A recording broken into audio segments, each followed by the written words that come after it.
Every year, millions of individuals experience the devastating effects of domestic abuse, often behind closed doors, hidden from the outside world. It's a cycle that spans for generations, impacting not just the victims, but entire families and communities. Domestic abuse is not just physical violence. It includes emotional, psychological, sexual, and even financial abuse. These forms of control and manipulation can be just as damaging as physical harm. It's a struggle that's lived in silence, but that silence only perpetuates the pain.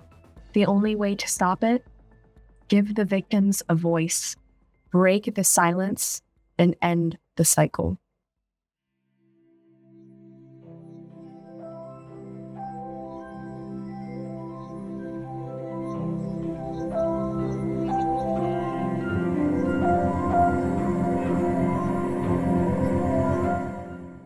I have been working with my nonprofit agency since 2008. So I've got almost 20 years with nonprofit work. I started off working with victims of abuse that needed help with restraining orders and court advocacy and family court. It eventually transcended over to domestic abuse work with shelters. And, for now, I've progressed on to the leadership role, and now I oversee about 3 different domestic violence programs. People are looking for the really big cases that tend to have the physical abuse. When they think of domestic abuse, they're thinking of the black eyes, they're thinking of the broken bones. And in my career, that's certainly come up quite a lot. But they're not factoring in the aspects of psychological and coercive control. There's even things like economic abuse. And one thing that adds into that misconception that I'd like people to know is, people don't just start off being abusive. It's a progression. It's gradual. And what happens, are that a lot of times folks are very charming. They're very nice. There's a lot of bonding. There's a lot of things in common. And that's where that trust is built over time. Now, each case is very different. For some folks, the abuse progresses really rapidly, whereas for others, the abuse can take place over time until someone could be in that situation, and it's 20 years later, and they're really surprised to find themselves in an abusive situation. Now, when I'm thinking of it from the aspect of teenagers, a lot of times it would feel that the abuse can arise a lot more rapidly. So it'll always start off as some form of emotional abuse, verbal abuse, very common. And, at some point, it can transpire over to the physical side.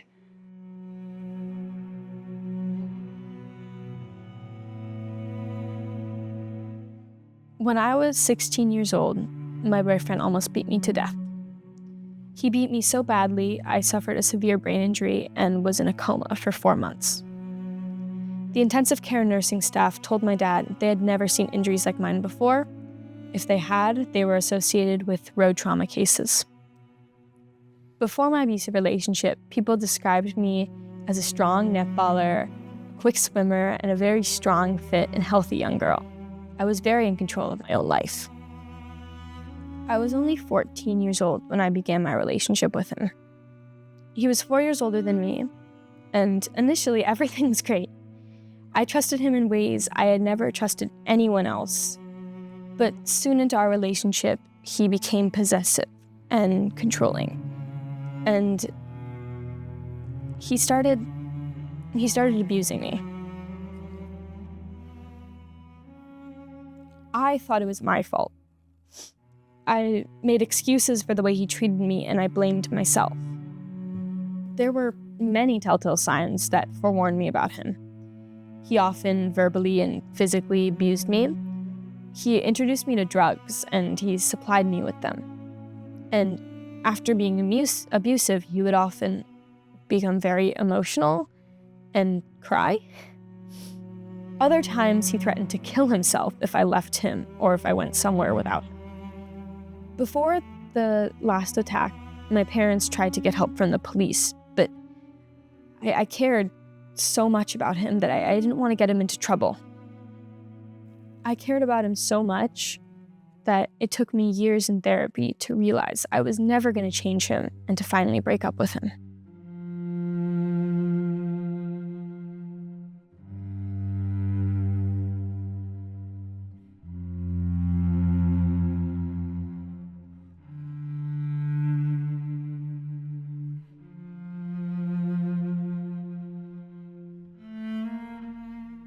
I think anytime any of us are learning to do something for the first time, we're not very good at it. So if we're talking about a romantic or dating relationship with teenagers, it usually is the first time they're entering those type of relationships. And so if we think back to when we were learning to walk or talk or ride a bike or learning a new language, learning to cook, again, we just don't have developed the skills. So I think that's one aspect, is just remembering that to be patient with a partner and yourself, and to be open to learning and growing because they're brand new at that relationship. I also think with teens, oftentimes they are more externally focused on the other person rather than realizing they are first and foremost in a relationship with themselves. We are the only people that we will be in a relationship with for our entirety.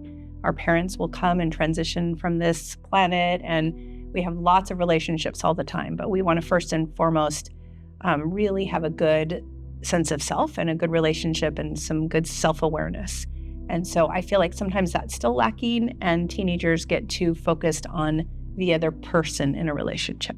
Some of the red flags of any type of relationship would include a person being too possessive or controlling, overly jealous, trying to manipulate or control the other person, whether it be a friend or romantic partner, telling the person what they can do or who they can spend time with, or trying to kind of create a wedge or isolate the person from their friends and family is a huge red flag. Wanting to get like kind of their password or share too much information too early on. Those are all red flags. I think just knowing that conflict is natural and normal, and we're going to have conflict with anyone we're in a relationship with, teachers, family members, friends, right, teammates. So recognizing and knowing how to resolve conflict really comes down to a lot of communication skills. And so I think it's really important to learn to resolve conflict and to just be aware that that's like a part of life, and really focusing on healthy communication. And that takes skill and practice and courage. Toxic conflict or toxic behavior, by the very nature is like a poison, or it's like really damaging or really destructive to either a relationship or a person. So thinking about like if we ingested something that was toxic, we would feel terrible. Toxic behavior makes someone feel really bad.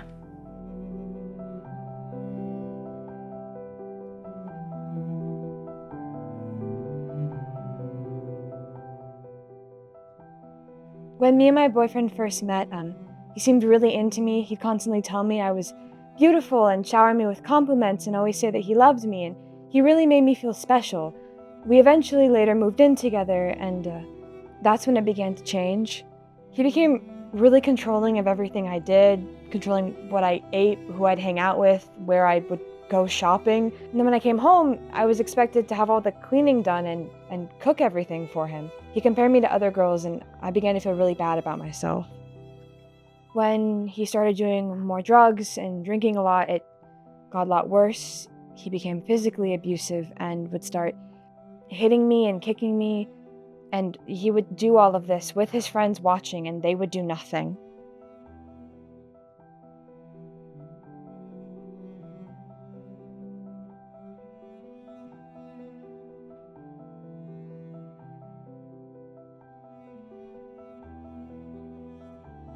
Before, domestic violence offenses were really always just seen as misdemeanors.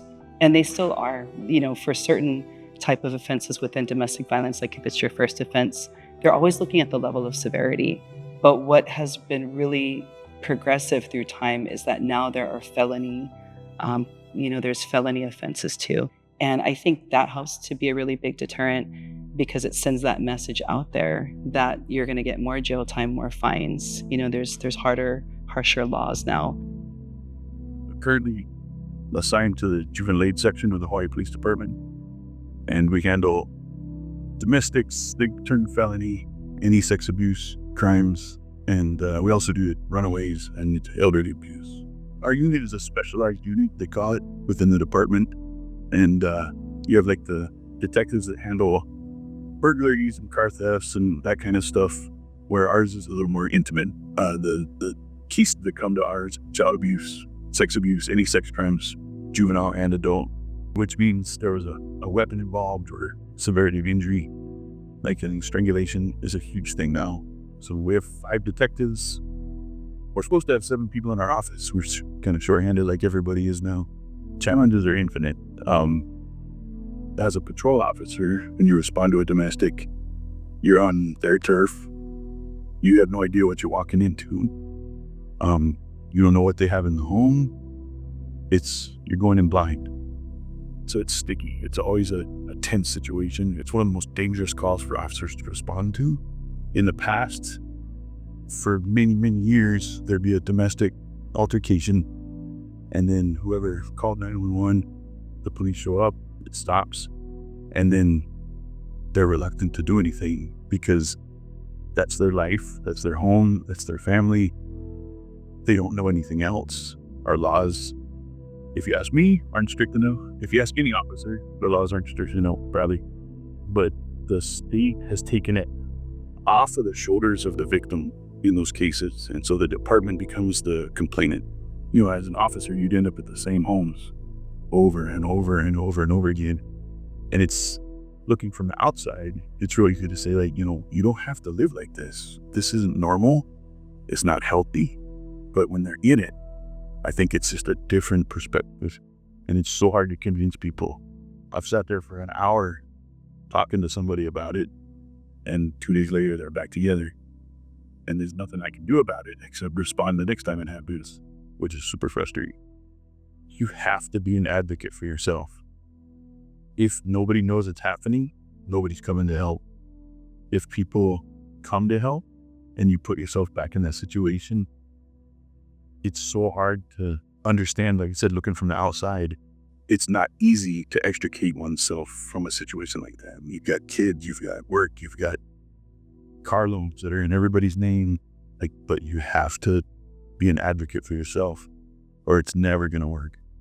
Like, you have to make that choice that this isn't how I want to live. I don't deserve this. My kids don't deserve this. And you got to start over. Very often we have zero physical evidence. It's a fight between 2 people. It gets out of control. And without something like the SDFI photos or something like that, you really don't have a whole lot. I kind of joke around that only about 10% of what we do is police work. We have what they call a multidisciplinary team, the MDT, and it's the YWCA, the SANE nurses, sex assault nurse examiners, CPS, job welfare services, Czech Catholic Charities plays a big part, neighborhood police. There's a whole bunch of entities that we work with. A lot of times, you know, somebody has removed themselves from the situation and they leave with nothing. And especially the kids, stuff like that. Like, we all keep Hot Wheels and blankets and Beanie Babies and stuff in our car just because it's amazing the effect that can have on somebody. You know, a child who's experienced something that's totally out of the norm, and just give them a fuzzy blanket and a stuffed animal, and it's almost magical. Sorry. I wear my heart on my sleeve. It's not easy doing what we do, but it's important work. I tell people, like, the police deal with all the stuff that nobody wants to talk about or think about, and juvenile aid handles the stuff the police don't want to talk or think about.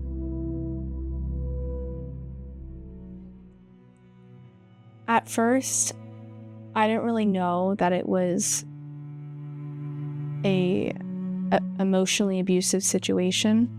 I mean, when you think of family, you think of people that are gonna protect you and be there for you, and sure, you have some ups and downs every now and then, but you don't really think that someone would try to hurt you. I thought, oh, this is the kind of familial love that we're supposed to have. It's supposed to be kind of like this predator versus prey type of situation because, you know, they're older than you. And I realize now that I'm older that that wasn't the situation. I wasn't supposed to feel afraid to go and talk to them or knock on their door or have to walk on eggshells on the things that I say or the way that I act. I thought that was the relationship that all the younger sisters had with their older brother. Like, he was supposed to be the person that would comfort me and back me up. There would be times that my parents would have me go knock on their door and tell them that dinner was ready. And the walk leading up to their room was like the scariest thing. And even opening the door, I was afraid. I never talked to my parents about it because, he was already getting in trouble, whether it was with the school or with them. He was always getting in trouble. Even now, like, I know that it was abusive, but I still can't fully grasp that it was, because he was my brother. He was my family, and I didn't want it to be that way. And that was like the hardest thing for me to understand, that the way he's acting wasn't normal. It's not what every typical family is. Sure, they fight sometimes, but it's not all the time. And you're not supposed to be scared of your big brother.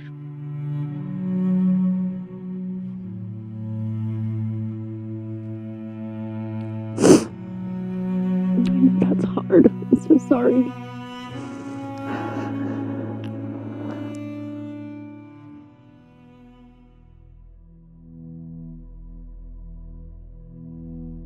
I created this documentary to share my own story, but also to inspire others to do the same. I think that every voice deserves to be heard, and I hope that the people that are watching this that went through the same thing or are going through the same thing go out and get help from the people around them, because there's people that care about you and there's people that want the best for you. This is such a huge topic, and it affects millions of people every year, and you don't really hear about it too much, and you definitely don't hear it from teenage girls. And so I think this is my opportunity to tell people that they're allowed to speak up and speak their truth and not to have to hide it anymore, and they can be honest and they can be vulnerable too. It's up to us and it's up to you to end the cycle.